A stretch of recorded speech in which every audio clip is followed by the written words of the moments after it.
Cybersecurity is important no matter what, but in the context of medical devices, the FDA has raised the bar pretty substantially in the last year and a half.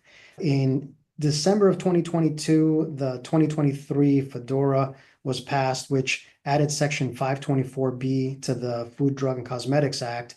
And they provided a definition of cyber devices that was fairly broad and commissioned the FDA to not only evaluate medical devices from the context of safety and efficacy, which is the historical context, but also security.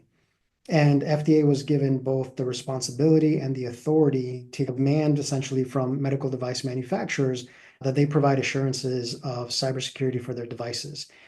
The scope that FDA chose to use is even broader than 524B. So if you look at the guidance document from September of 2023, and you just get a little highlight here on the slide, it says this guidance document is applicable to devices with cybersecurity considerations, including but not limited to devices that have a device software function or that contain software, including firmware or programmable logic. And they go on to say the guidance is not limited to devices that are network enabled.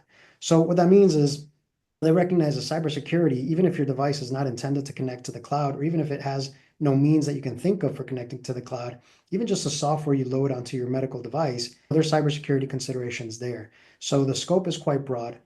Also, around the same time, they launched the eSTAR system for submitting 510K applications to FDA. There's no longer paper-based applications.